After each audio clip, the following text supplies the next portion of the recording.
Bienvenue dans mon école de l'art de vivre où nous allons travailler ensemble sur votre âme. 12e leçon.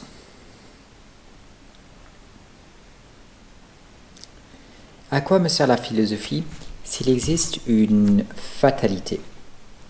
À mieux l'endurer, à ne pas t'estimer malheureux même si tu l'es, à mépriser les choses externes et à te concentrer sur tes biens internes. Il faut suivre Dieu et les lois qu'il nous impose, et souffrir la fortune et les peines qu'elle nous inflige.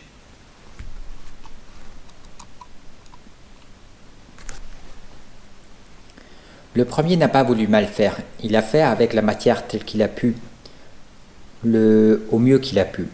Le deuxième, c'est-à-dire la fortune, quant à elle, c'est son rôle de nous tourmenter.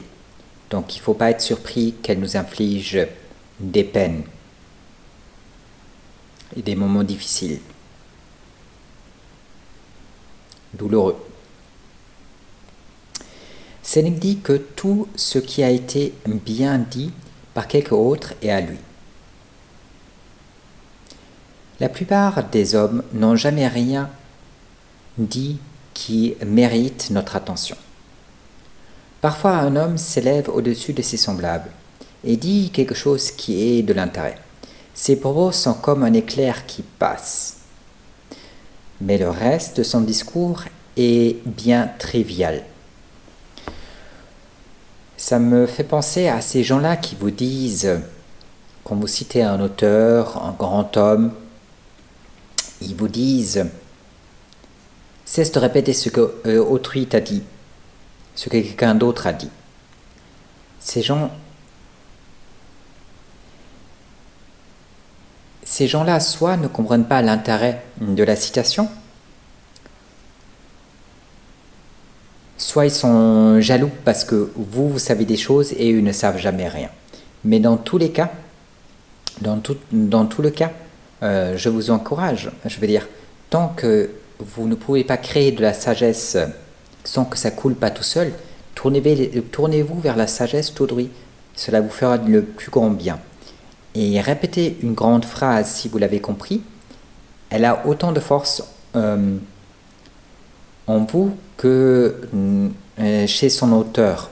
Donc, elle sera toujours saine, même si vous la répétez.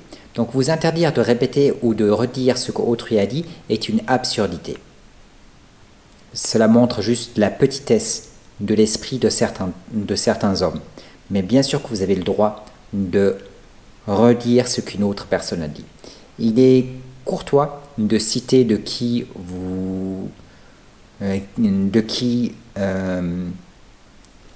chez qui vous tirez, qui est l'auteur de la phrase. Mais même si parfois vous ne le savez pas, vous l'omettez, ce n'est pas la fin du monde. Ce qui compte réellement, c'est ce que vous dites, qu'importe qui vous l'inspire.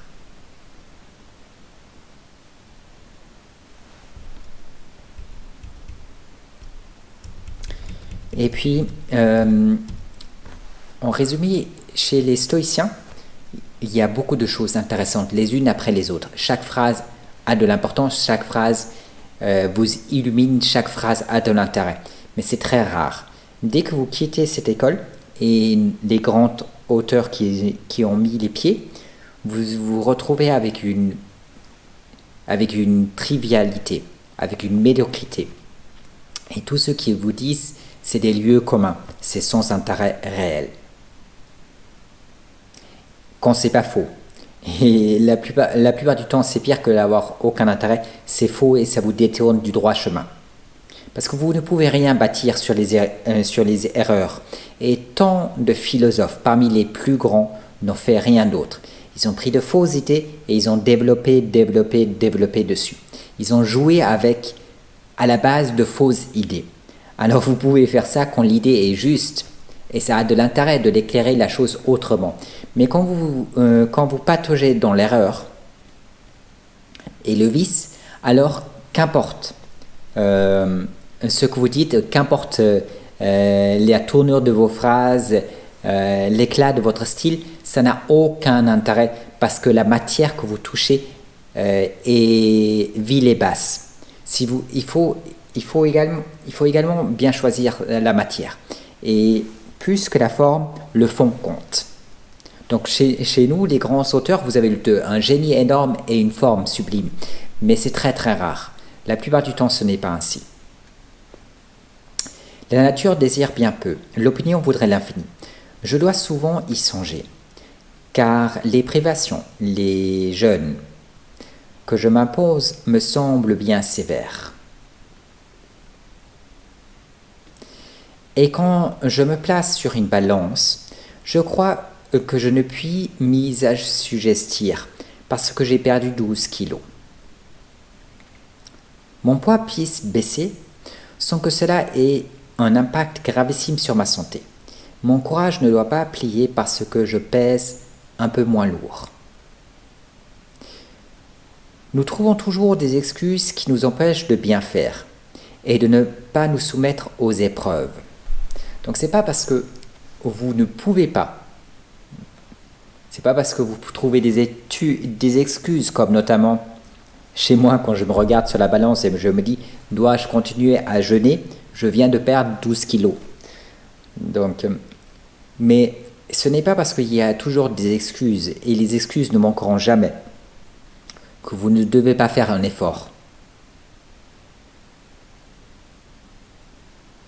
J'ai passé tant de temps à faire maigre chair et j'ai survécu. Donc je disais, nous trouvons toujours des excuses qui nous empêchent de bien faire et de ne pas nous soumettre aux épreuves. J'ai passé tant de temps à faire maigre chair et j'ai survécu. Ne puis-je pas persévérer un peu plus longtemps? La diète a également des effets bénéfiques sur la santé. Donc ce n'est pas que nocif. Évitez les excès qui font en sorte que vous ressemblez à un squelette, mais d'ici là, il y a de la marge. Et il ne faut pas s'alarmer même si on pèse un peu moins lourd. Il faut se contenter de ce que la nature exige et ne pas chercher hors d'elle ses biens. Donc juste pour revenir au jeûne, ce n'est nullement pour perdre du poids que je jeûne, mais c'est pour m'exercer, pour faire une escrime avec la fortune, pour me rappeler que je peux vivre avec peu, que remplir mon estomac ne coûte pas si cher. Et c'est important d'y revenir régulièrement, de toujours se rendre compte que la nature n'a pas été aussi marate d'accorder à tous les animaux une existence facile et que l'homme lui seul a besoin de 1000 arts afin de survivre. Donc il faut toujours se rappeler ce que la nature exige, qui est simplement de remplir votre estomac, non pas des plats succulents. Donc c'est pour m'exercer à tout ça, ok, pour faire cette épreuve, pour me soumettre et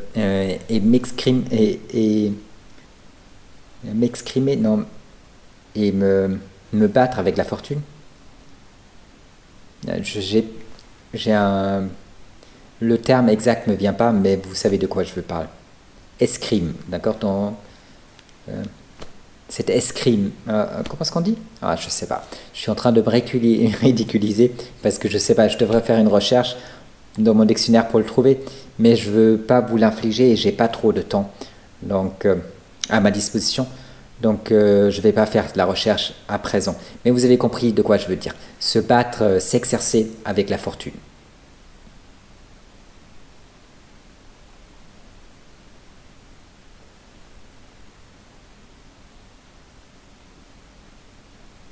Donc il faut se contenter de ce que la nature exige et ne pas chercher hors d'elle ses biens. Elle impose une limite à nos besoins. Nous ne devons aller outre ce bornage. Et il faut même le ramener aussi bas que possible.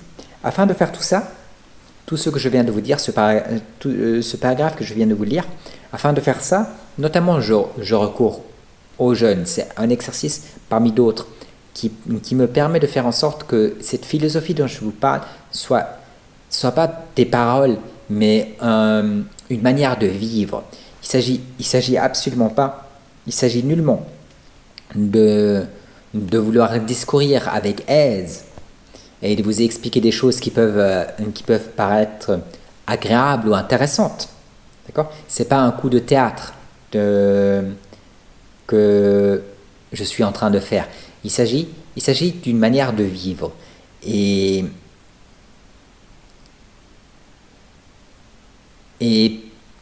parmi les exercices que vous pouvez faire, le jeûne est recommandable.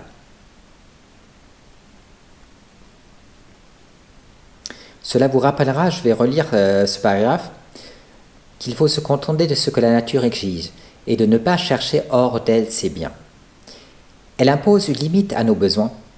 Nous ne devons aller outre ce bornage.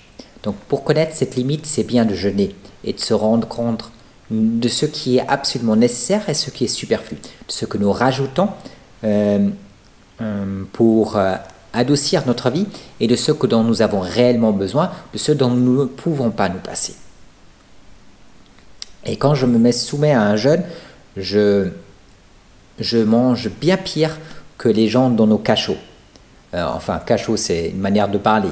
Vous comprenez bien que de nos jours, il s'agit, comme le dit quelqu'un que je connais, il s'agit d'un hôtel 5 étoiles. Vous avez 3 repas par jour. À Noël, même les repas se succèdent, vous en avez 2 de suite, un double repas, etc. Donc et de la très bonne nourriture. Même des gens qui mangent bien sont parfaitement satisfaits. On ne prive de rien nos prisonniers. On les traite beaucoup plus libéralement, beaucoup plus généreusement que je me traite lorsque je me soumets à un jeûne. Et c'est également ça, de me placer en dessous de ce qu'on offre à un homme qui se trouve dans le sort est le plus difficile. Qui a le destin, lorsque le destin s'acharne le plus sur lui. Car que pouvez-vous risquer de plus que la prison de nos jours? Donc si spontanément, sans hésiter, vous êtes prêt à aller au-delà de ça, vous n'allez pas avoir peur ni de cette prison, ni des coups durs que la fortune peut vous infliger. Et c'est exactement pour ça que nous jeûnons, c'est exactement pour ça que nous exerçons, nous excrimons. Non. Je n'arrive toujours pas à le dire. Je vais vite chercher parce que cela m'embête. Escrime.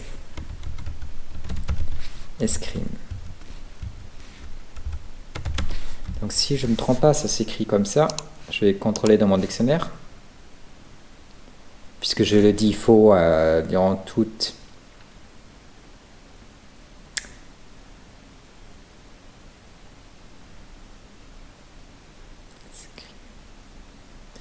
Non, c'est pas ainsi que ça s'écrit. Donc voilà.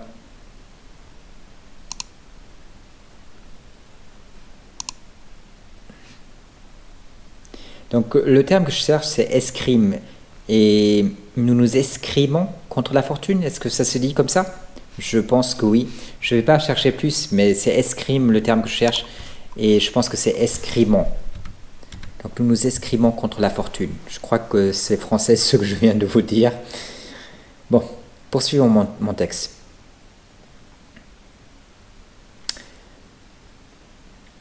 Les choses externes vous captivent tant. Pourtant, vous devez vous en détourner et vous concentrer sur les choses internes. Vous vous perdez en dilapidant votre temps avec les choses externes. Donc le grand problème de tous ces hommes, qu'importe leur niveau d'études, qu'importe ce qu'ils font au cours de leur journée, qu'importe les titres ressortissants qu'ils ont, la plupart du temps, ils s'occupent exclusivement de choses externes.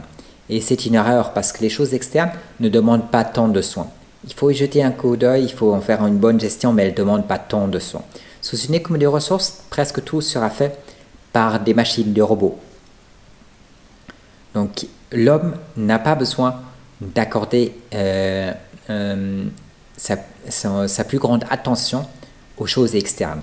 Et ce que je vous le recommande aujourd'hui parce que nous vivons à une époque où ce luxe s'offre de plus en plus à nous, où les choses externes réclament moins notre temps, où c'est moins pénible de remplir une assiette,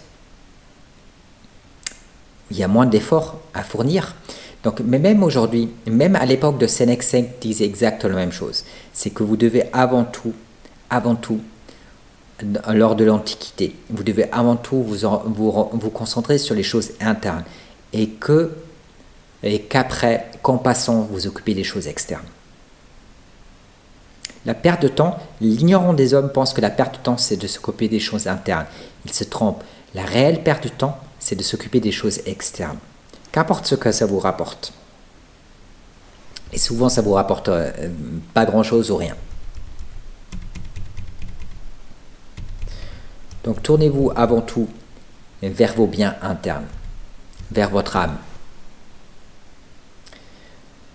Je n'en peux plus des discours ultra-bobogauchistes qu'on m'adresse sans cesse, qui sont pires que ceux qui sortent de la bouche souillée de nos politiciens. N'est-ce pas la même chose? Certes. Mais comment les gens osent-ils me soutenir leur doctrine psychopathique, asociale, vile et basse? Donc, tout est, dans le monde dans lequel nous vivons, tout est psychotique, asocial, vil et bas. J'ai vu là récemment un film bête dont j'ai même pas un film, enfin, il n'était pas si mauvais que ça, mais c'était pas un bon film. Et j'ai pas le titre, le nom en tête. Mais c'est l'histoire d'une fille qui a une mère qui vit au sein d'une très grande pauvreté. Donc parce que sa mère est très très pauvre, elle partage son sort qui est l'extrême pauvreté. Et aux USA, on appelle ça du white trash. C'est-à-dire, comment est-ce qu'on traduit trash? Les déchets blancs. Donc vous pouvez le dire d'une autre manière, mais je tiens à rester poli. Donc les déchets blancs. Donc c'est l'incarnation même des déchets blancs. Et vous voyez tout ce... En partie, le film essaie de peindre toute la souffrance par laquelle elle passe, parce que c'est l'extrême pauvreté. Et moi qui ai eu une enfance difficile, cela me parle, parce que mon vécu, même si je ne me considère pas d'être du white trash, même si je ne considère pas que je suis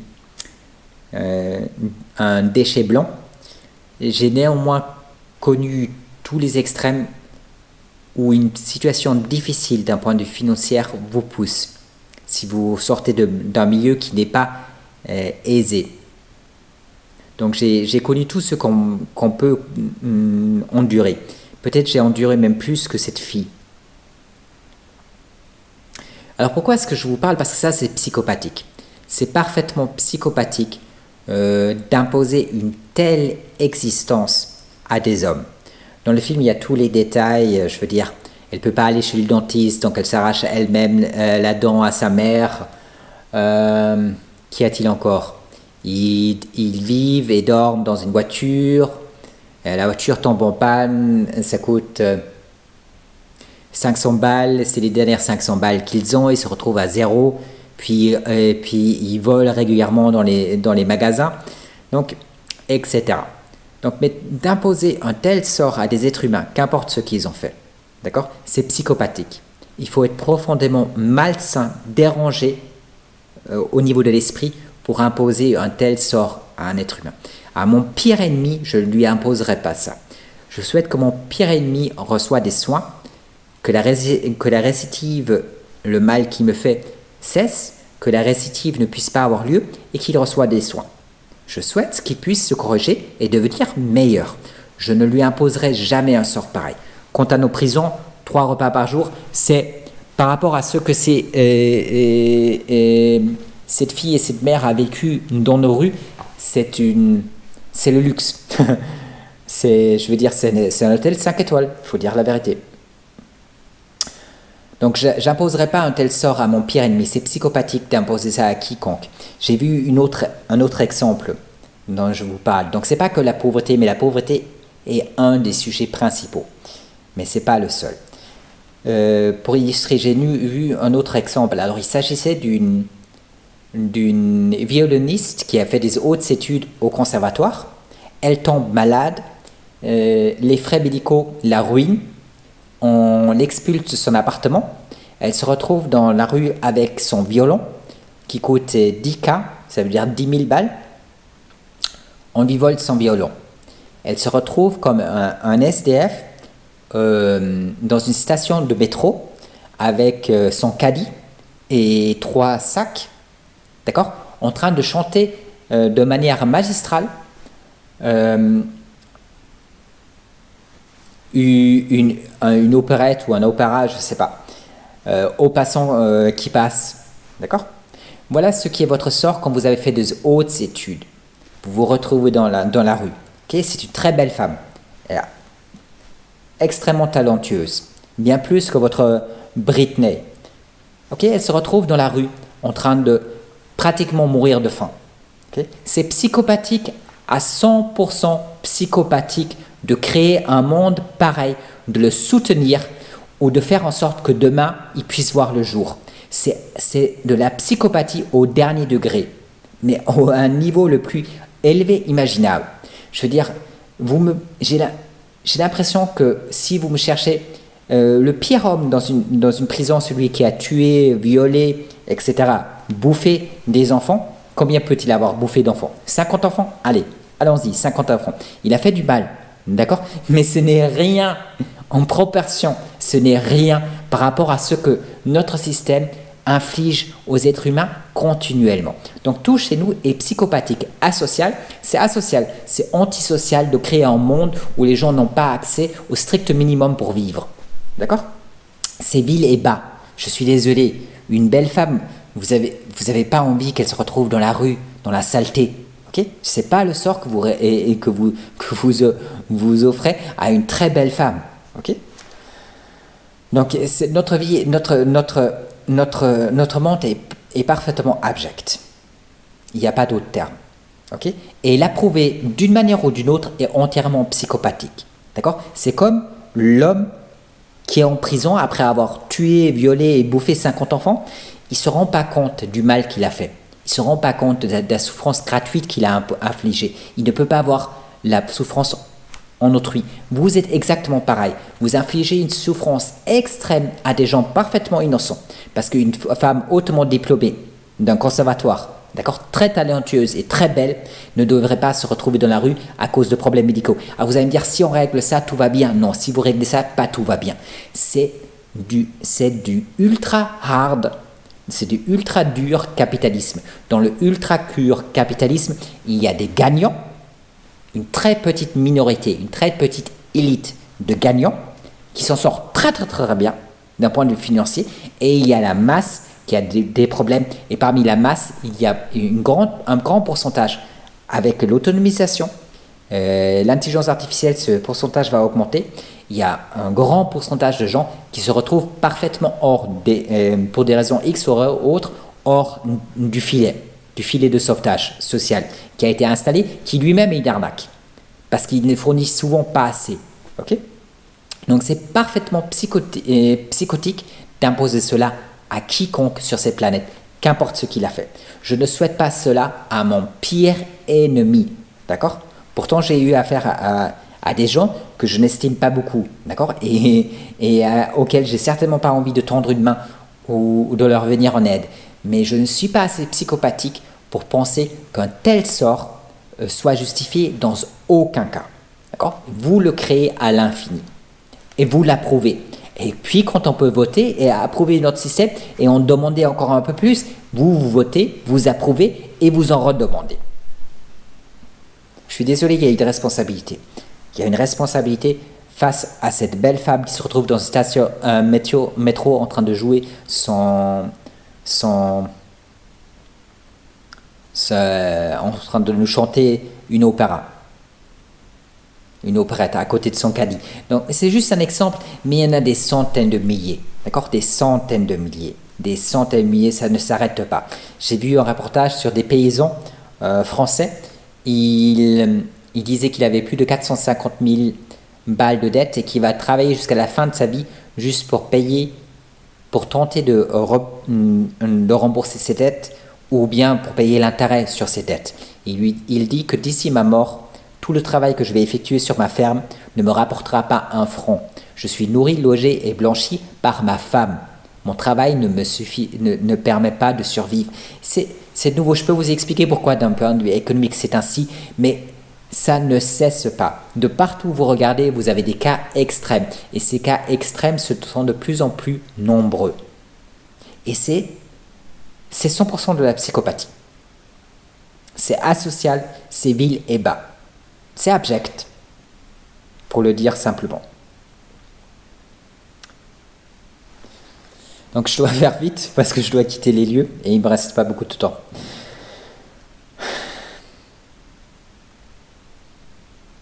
Mais comment les gens osent-ils me soutenir leur doctrine psychopathique, asociale, vile et basse? Pour donner un autre exemple moins extrême que ceux que je viens de vous citer, je trouve inadmissible que quelqu'un qui veuille étudier ne puisse pas simplement s'inscrire, assister à des cours et étudier.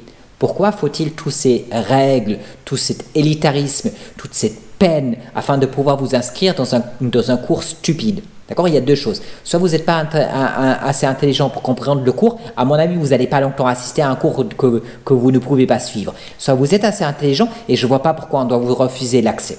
Donc tout notre système d'éducation et tout le reste, mais absolument tout, est abject sous le système dont nous vivons, voire psychopathique. Je ne sais pas comment vous dépeindre pire que ça. Et je ne vois pas quelle époque pourrait être. Pour moi, il n'y a pas d'époque plus sombre que celle à laquelle nous vivons. Et comme Jacques Fresco le dit, nous sommes loin d'être civilisés. Et après avoir soutenu de tels discours, il souhaite que je les approuve, que j'applaudisse. Voilà ce qui m'embête tant avec des gens, avec nos politiciens et les autres. C'est non seulement ils racontent n'importe quoi, mais après avoir raconté n'importe quoi, faire des fausses promesses, avoir menti, etc., dire des choses qui n'ont absolument aucun sens, que personne qui a une pensée cartésienne, peut-être qu'on dit cartésienne, une pensée rationnelle, personne qui sait raisonner ne puisse comprendre, parce que c'est tout simplement en dehors de ce que n'importe qui puisse comprendre. Donc non seulement ils me racontent n'importe quoi, mais ils veulent que j'approuve et que j'applaudisse et que je vote pour eux. Je sais pas. Encore, je sais pas. Mais quand vous faites ce genre de truc, vous devriez au moins rendre la grâce suivante à l'humanité. Ne jamais vous exprimer. Je veux dire, Macron qui fasse la même chose qu'il fasse, puisqu'il ne veut pas faire quelque chose d'autre, puisque son truc c'est le statu quo et aggraver la situation. Mais au moins qu'il ne s'exprime jamais. Il devrait être muet du jour où il rentre en fonction jusqu'au jour de sa mort. D'accord? Ce serait moins grave. Ça serait toujours aussi grave, je veux dire, au niveau des choses externes, les choses iront aussi mal, mais au moins, vous n'allez pas l'entendre. Si simplement, il pourrait être muet. Du jour où il commence à travailler, il rentre en fonction jusqu'au jour où il cesse ses fonctions. De toute façon, ça ne sert à rien qu'il travaille, qu'il s'exprime, il ne va jamais tenir parole. Son moindre discours, c'est toujours un leurre, c'est toujours une tromperie, une arnaque, etc. Donc pour dire ça, il vaudrait mieux se taire. D'accord? Qu'il fasse les mêmes choses, mais qu'il se taise. Mais vraiment, je veux dire jamais sur quoi que ce soit qu'il s'exprime. Je veux même pas qu'il nous dise j'aime bien cela ou j'aime autrui ou j'aime autre chose. Il devrait avoir le droit de ne absolument rien. Ne me parlez pas de son goût esthétique ou autre, il n'en a pas. Je veux dire, c'est affreux, qu'il ne fasse rien et qu'il ne dise rien. Voilà ce qu'il pourrait faire de mieux durant tout son quinquennat. Jamais rien qui n'ait le moindre intérêt. Donc il faut que j'approuve et applaudisse ces gens. Jamais rien qui ait le moindre intérêt. Et toutes les idées les plus infâmes et triviales, les plus fétides, germent dans leur cerveau. Quel malheur de les entendre, d'avoir affaire à eux.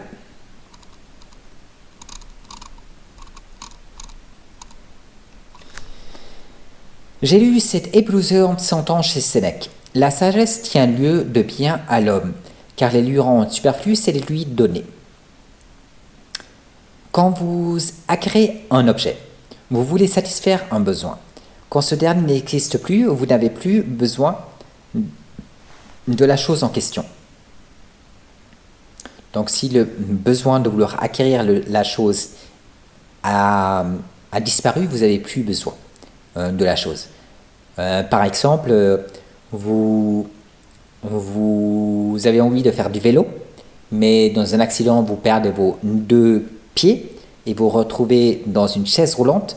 Vous n'avez donc plus besoin du vélo. Il est devenu superflu.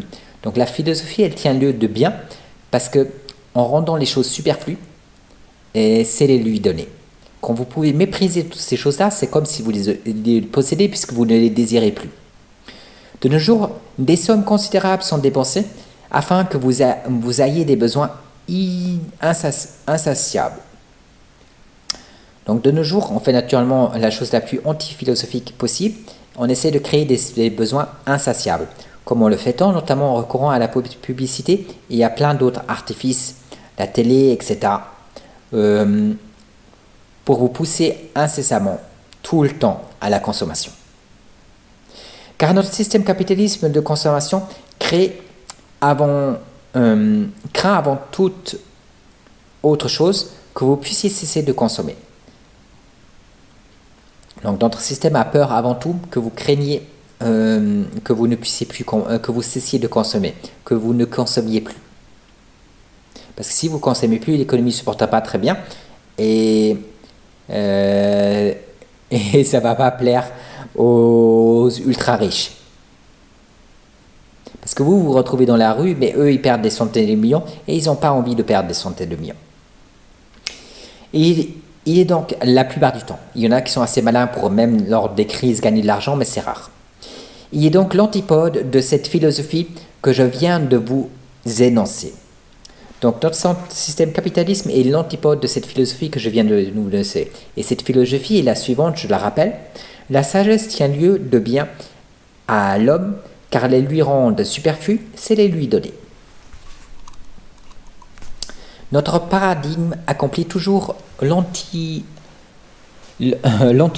de ce qu'il faut faire. Donc il fait toujours le contraire de ce qu'il faut faire. Dans tous les siècles, le nécessaire est le même, certes, mais aujourd'hui j'ai tant de besoins qui n'existaient pas avant. Indubitablement, n'as-tu pas les mêmes besoins que les hommes ont depuis la nuit des temps? Que souhaites-tu? Pouvoir remplir ton estomac, couvrir ton corps et l'abriter? Les hommes primitifs ne souhaitaient-ils pas autant que toi? Ne souhaitaient-ils pas autant?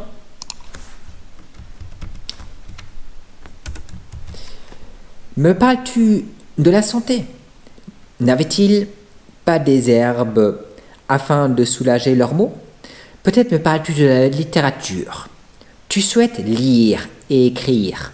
Internet ne t'offre-t-il pas accès au savoir de l'humanité, à tous ces génies que tu admires tant? Tu peux non seulement, grâce à cet outil, apprendre, mais également publier ton travail. Bon, je pense que vous avez compris, mais je suis l'exemple même, d'accord? Que suis-je en train de faire? Je produis du travail et je le publie grâce à Internet. Ok? Après, il y aura des livres. Peut-être qu'il y aura un éditeur qui en imprime une version écrite, mais pour le reste, je peux publier moi-même. Aujourd'hui, vous n'avez plus besoin de passer par autrui. Vous pouvez accomplir vous-même le travail. Alors, c'est du travail, mais vous pouvez le faire vous-même.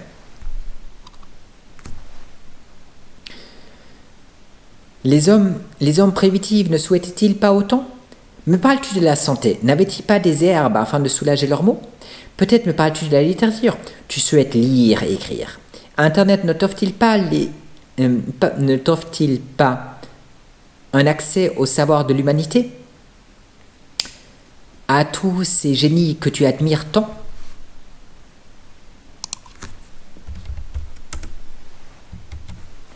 Tu peux non seulement, grâce à cet outil, apprendre, mais également publier ton travail. Et cela ne te coûte et cela ne te coûtera pas très cher. Moins d'argent qu'auparavant, et cela ne te coûte...